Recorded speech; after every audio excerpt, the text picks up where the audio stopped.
Fox News Alert, we are still watching the president get into the motorcade to head to his speech. As he does that and moves on, we will bring you the news. For now, here's what's also making news. Former FBI Director James Comey is testifying behind closed doors on Capitol Hill today. It's part of a House GOP investigation into the FBI and DOJ's handling of the Clinton email and Russia investigations. Lawmakers on the Judiciary and Oversight Committees seizing what could be their final opportunity to question Comey before Democrats take control of the House next month. Chief Intelligence Correspondent Catherine Herridge, very busy already this morning on Capitol Hill with the news being made. Catherine, bring us up to speed. Well, that's right here. So we've had several headlines in the last hour. The first has to do with the timing. Earlier, we were told that the closed-door interview could go well into the evening, but now we're told that there will be a hard stop about 4 hours from now. And in the last half hour, we've heard from a Republican congressman who says the former FBI director has two attorneys in the interview. One's a personal attorney. He said the other is from the Justice Department, and he alleged the Justice Department lawyer is instructing Comey not to answer a lot of their questions. Here's Darrell Issa. Director Comey is in there with two attorneys. The one that's from the Department of Justice has repeatedly, I would say at his gleeful acceptance, instructed that he will not be answering a great many questions that are clearly items at the core of our investigations.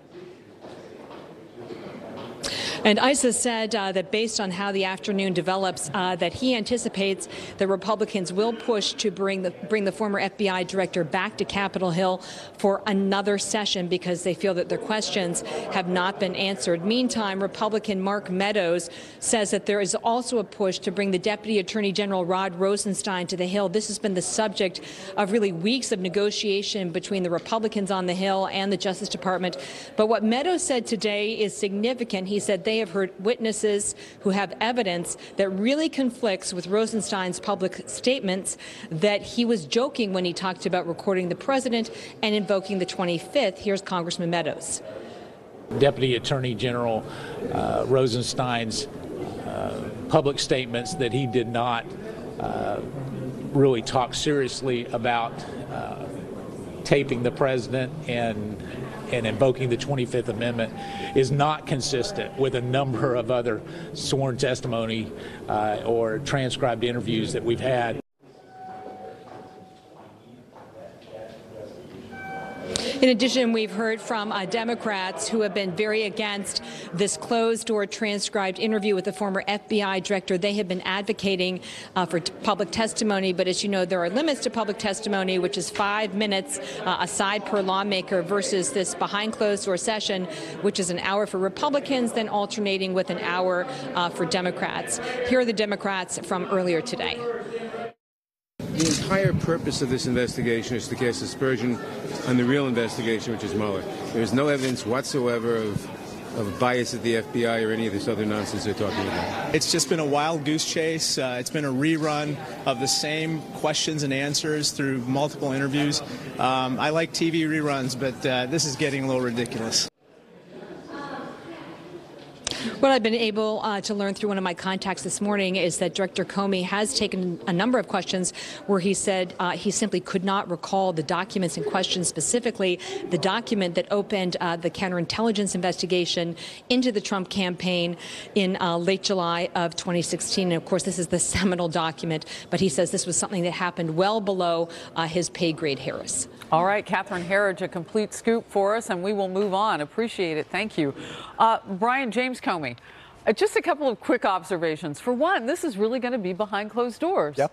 Right? It is. And He's there. He said that he wouldn't agree to that, yet did he capitulate, change his mind? What do we know? I think he knows what he's doing. I mean, look, the report that we just got from Catherine is that he's not answering a lot of questions on big issues. He can't recall the document. So then who cares if he's sitting back there saying, I can't answer that because I don't remember, or I won't answer that because my two attorneys sitting next to me say that I can't. What are we going to really get from this? Are we going to get anything Brian, on Clinton? Are we going to get anything on the FISA court? Are we willing to accept that the former director of the FBI has a faulty memory?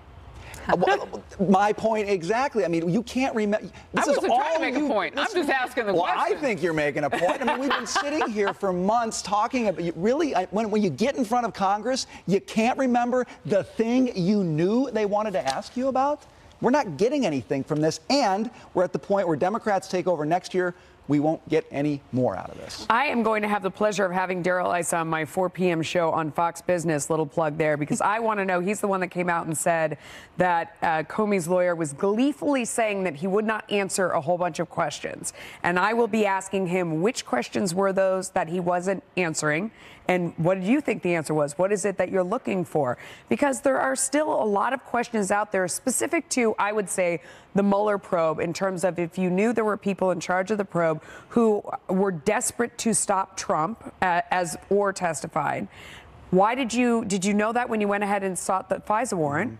And did you know that the dossier was fishy and discredited at that point? Yeah, I mean, we know those things about those employees because they use their work phones to talk to each other in text messages. I would love to know more about Flynn and getting to the bottom of that situation. And even though this is behind closed doors, my understanding is a transcript is going to be made available. And I think the reason why Republicans didn't want open session was that you're limited to a certain amount of time to ask questions. So now they can actually dig into some of these important interviews. And I found it really funny because Eric Swalwell was on CNN this week saying President Trump could have avoided all of this if he hadn't fired James Comey. Well, guess who was saying that James Comey needed to be fired? Democrats the entire time. Rod Rosenstein, Michael Horowitz, the DOJ Inspector General, said that Comey was insubordinate. Yeah, exactly. Everyone. So he did what everyone wanted him to do. Yeah, it's Hillary like Clinton would have done the same every thing. Scooby-Doo element or episode. It's like, I would have gotten away with it if it hadn't been for those darn kids. Well, that's really the point when you say when Democrats take over the House January 3rd that we won't be looking at James Comey anymore. That isn't true because Democrats have a few axes to grind with James Comey as well. I mean, when you say I want to know what happened with the Clinton email, or I want to know what happened in the Mueller probe and Lisa Page and Peter Strzok, Democrats want to know how come you came out there and maligned Hillary Clinton, but you didn't say anything about the fact that you had an open investigation into the Trump campaign. Go for it. So Ask him. I'm with you.